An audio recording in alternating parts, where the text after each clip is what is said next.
ዝም ብለህ በየኢንተርኔቱ አንተ ኮሜንት እያደረግህ የምትሰድበው አይደለም። ጳጳስ ስታዩ እንደ ቀላል አትዩት። አሁንማ ሁሉ ዝክር እንደው በተለይ እንደ ባለ ሀብት ያለው ጳጳሳቱን ሁሉ ከተዋወቀ ትንሽ አንዱ ቤተክርስቲያን ላይ ጎደሎ ካለባቸው አባታችን እኔ 1 ሚሊዮን ብር ሰጣና ቤተክርስቲያን ቶሎ ጨርሰዋል ይላሉ። እነሱ ደግሞ መቼስ ምዕመናን ማስደሰት ይገባል ብለው ዝክር ይሄዳሉ፣ ሄደው ይባርኩለታል። ኧረ እኔ ቄስ ቶ ጳጳሳት ነው የሚባርኩት የኔ ዝክር ይላል። አቤት አቤት ልዕልናው ማለት ኩራቱ። እኔ እኮ እና ከዚያ በኋላ እንደ ግል አጣኝ በቃ እኔ እኮ እንትናን አሁን ብፁዕ አባታችን ደውለውልኝ በቃ እንትን ክብሩ ማለት ነው። እንዲያውም በአጋጣሚ ቅድም ከብፁዕ አባታችን ጋር ሳወራ ነበር ይላል። ያችኑ ደግሞ እንደ ክብር ቆጥሯት ማለት ነው። እንደዚያ ከምታደርጉ ጳጳሳትን ክብር መስጠት። አሁን አውሮፕላን አዲስ አበባ ኤርፖርት እያየው ነበር። እንደ ሰው ተሰልፈው ወረፋ ሲጠብቁ እኔ አካላቴን የሚያልቀው ቢያሳልፋቸው ምን አለ ቢሳፈሩ ቅድሚያ ቢሰጣቸው። ክብር መስጠት አለባቸው።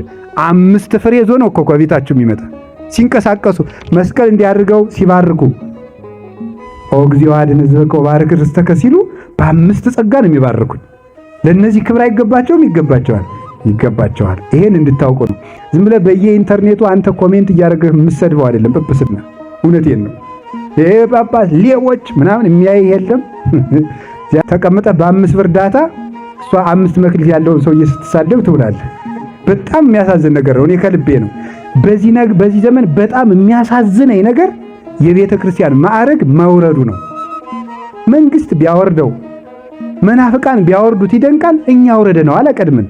አባቶቻችን እያቃለን ሰድበን ለሰዳቢ የምንሰጣቸው እኛው ነን። ክብር እንስጣቸው። ሁሉንም ነገር አውቀን እንጠቀምበት። አናቅለው ማለት ነው። 2 መክሊት ያለው ምንድነው? ቄስ። የቄስ መክሊቱ 2 ነው። 1 ምን ማለት ማስተማር። 2 ምን መክሊት አለው? ማቁረብ አለው። 2 መክሊቶች አሉ። ያስተምራል፣ ያቆርባል። የማያስተምር ንስሐ አባት ካላችሁ የንስሐ አባት ስብሰባው ላይ ተሰብስባችሁ ወይ ይልቀቁን ወይ ያስተምሩ በሏቸው። ቀልድ የለም። እየመጣ ዝም ብሎ ዛሬ አቦ ነው ነገ ተክለ ሃይማኖት ነው እያለ ዝክር ሊባርክ አይደለም። ይሄ የተሰጠው ሊያስተምር ነው። ወንጌል የማያስተምር ንስሐ አባት በቃ መልቀቅ ነው ያለበት። ህዝቡ ማስተማር አለበት። እናንተም በቃ ሲያስተምራችሁ ጆሮአችሁን አትከኩ። ተማሩ። ችግር የለም የሚላችሁ ችግር የለም የሚል አባት አይደለም። የወር አበባ ሁኜ ነበር እንደው ልገባ እንደው በቃ ቀርብ ግቢ ዝም ብለሽ ችግር የለም እንዳይከፋት ማለት። ምክንያቱም ሌላ ጊዜ ወይ በገዝታ ወስዳለታለች ወይ ካባ ገዝታለታለች። ስለዚህ የእሷን ኃጢአት ቀለል ያደርግላታል ማለት። ማስተማር ንስሐ አባት መምህር ነው፣ ያስተምራል። እንዲያውም አንድ ንስሐ አባት 12 ልጆችን ብቻ ነው መያዝ የሚችለው እንደ ሕጉ። 12ቱን ይዞ 12ቱን ሌት ተቀን ስራው እሱ ነው። ልጆቹን ሕፃናትን ማሰየ ብሎታል። ጠቦቶችን ጭምር የንስሐ ልጆቹን ሕፃናቱ ጭምር ተማረ አልተማረ ብሎ የማስተማር ግዴታ አለበት። በአንጻሩ ሙሉ የዓመት ወጪውን የሚሽሩለት እነማን ናቸው? ንስሐ ልጆቹ ናቸው።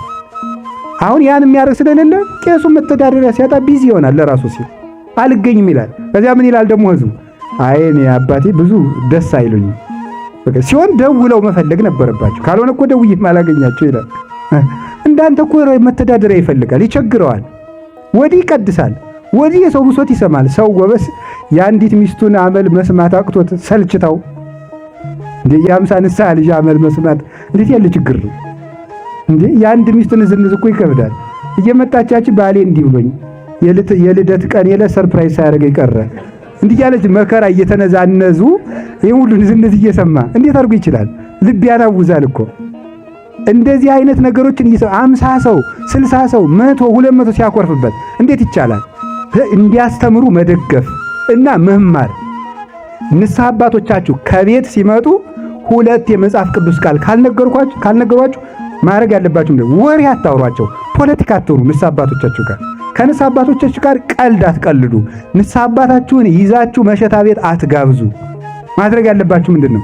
እዚያው የሚጠጣ ቤታቸው ገብስ ጠምቃ ሚስታቸው እንድታጠጣቸው ገብሷን መግዛት። አትጋብዙ ንስሐ አባታችሁ። እኔም ነግራችሁ ነው። ጨዋታ አትግጠሙ፣ ቀልድ አትግጠሙ። ሰው አብሮ የተጫወተው ነገር ይቀልበታልና ነገ እናንተን ለመምከር ይሸማቀቃል። ያረባ ቃላትን ሲጫወት ስለለመደ ማለት ነው። ስለዚህ ምን እንደምታደርጉ ቤታችሁ ሲመጡ አባታችን 2 ቃል ያስተምሩ፣ 2 ቃል በሉ። ከዚያ እሱም ነገ ከንስሐ ልጆቹ ቤት ሲሄድ ደህና ዋላችሁ ብቻ ለማለት አይሄድም። ሁለት ቃላትን የክርስቶስን ቃል የክርስቶስን ወንጌል የክርስቶስን ቃል ይዞ የማይመጣ ንስሐ አባት የሚጠቅመን ነገር የለውም። ማስተማር እንደገና ምንድነው? ማቁረብ በሉ እንጂ በሉ ጨምሩ። ማቁረብ በጣም ጥሩ። አንድ ዶክተር አለ። ያ ዶክተር አንድ ዶክተር ሄዳችሁና በሽታችሁን ነገሩት። ይቆርጠኛል ይፈልጠኛል አልከው ሄደ። ከዚያ ሰምታችኋል ነገራችሁት። አዛ ሰውየው እንዲህ አለ፣ በሽታዎች በጣም ብዙ አምጭ አላቸው። ባክቴሪያ አለ፣ በቫይረስ የሚመጡ አሉ፣ ንጽህናን ባለመጠበቅ ባክቴሪያዎች ጥገኛ ሆነው በምግብ መመረዝ የሚመጣ አለ። እንደ ለምሳሌ በዛ ገብረት ቴታነስ ለምሳሌ በሱ ይመጣል ምናምን ብሎት ደግሞ በዚህ ፍላይ በርድስ በሚባል በዚህ በወባ ትንኝም ተነክሰ ልትታመም ትችላለህ ብሎ ስለ በሽታ ያልሆነ ትምህርት ወይም ደግሞ ወይ አናቶሚ ወይም ደግሞ ፊዚዮሎጂ አስተምሮ ሰደደ። ትድናለህ? አድንም ትድናላችሁ? እና ምን ሲሰጣችሁ ነው የምትድኑት? መድኃኒት ማለት ነው። ስለ ጤና በመማር ጤና ማግኘት አይቻልም። በእርግጥ ወንጌል ከዚህ በላይ ናት። አስተምሮ ብቻ መድኃኒት ካልሰጣቸው አይድኑም። መድኃኒቱ ማን ነው? የክርስቶስ ሥጋና ደም ነው። ቅዱስ ሥጋውን ክቡር ደሙን የማይሰጥ ካህን ማለት መድኃኒት ሳይሰጥ ሕክምና አውርቶ የሚሰጥ ሐኪም ማለት ነው። ወይም በጎችን እየጠበቀ ሳር የማያበላ ውሃ የማያጠጣ እረኛ ማለት ነው። ከዛ ግን ምን ያደርግልሃል? ሐኪሙ ግን ምን ያደርጋል? መጀመሪያ እንዲህ ያደርጋል። ሐኪሙ ያበጠ ካለ ይልጠዋል። እያስለቀሰ ነው የሚልጥህ። ይልጠዋል ያበጠ ምክንያቱም መድኃኒት አይቀበልማ። ያንን ልጦ የቆሸሸውን ቆዳ አስወግዶ ባክቴሪያዎችን አጥቦ በአልኮል ከዚያ በኋላ መድኃኒት ይቀበላል። ትድናለህ። ሊያድነኝ ነው ብለህ ስላሰብክ እየቆረጠህ ትችለዋለህ። በቢላዋ እንዲያል ቁርጥ እያደረገህ ትችለዋለህ። ለምን? ሊያድን ነው። ቅዱስ ጎርጎርዮስ ዘኑስስ እንዲህ ይላል፣ ኢናስተአጽብ ትእዛዞ ወተግሳጾ ለካህን እስመ አቃቤ ሥራይ መፈውሰ ነፍሱ ውእቱ ይላል ሃይማኖተ አበው ምዕራፍ 36 ላይ ሲናገር፣ የካህኑን ትእዛዝ ቸል አንበል አናቃለውም፣ እሱ ነፍስን የሚፈውስ ሐኪም ነውና ይላል። የነፍስ ሐኪም ነው። የካህኑን ትእዛዝ አታቃል። ይሄንን ንስሐ ግባ፣ ይሄንን አድርግ፣ አሁን እንደዚህ ስላችሁ እኔ በቃ ካህናት እንድትታዘዙ እኛ እንድትታዘዙ አንተ ታዘዝከኝ ያልታዘዝከኝ የምትጨምርልኝ ነገር የለም። ጌታ የሚፈርድብኝ በራሴ ሥራ ነው። እናንተ ለኛ እንድትገዙልን ተብሎ የሚሰጥ ትምህርት የለም። እንድትድኑ ብዬ ነው ይሄን የምነግራችሁ።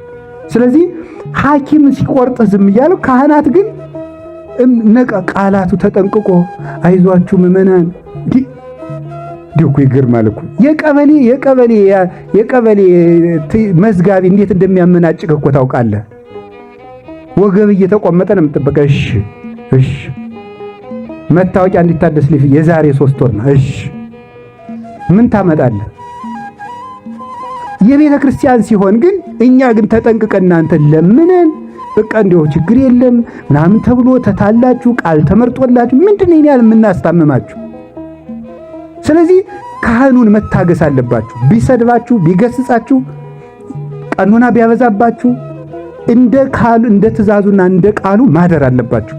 በምክረ ካህን ለዩ ኩሉኬ ዘይሰም ዘንተ ቃለ ነገሬ ወይ ገብሮ ይመስል ብእሴ ጠቢበ ዘሐነጸ ቤቶ በዲበ ኮክ ዘኑ ዝናማት ወውህዝ ወሃይስት ወነፉ ነፋሳት ወገፍእ ወለውቱ ቤት ወይወልቀ እስመ በዲበ ኮክ ተሳረረ።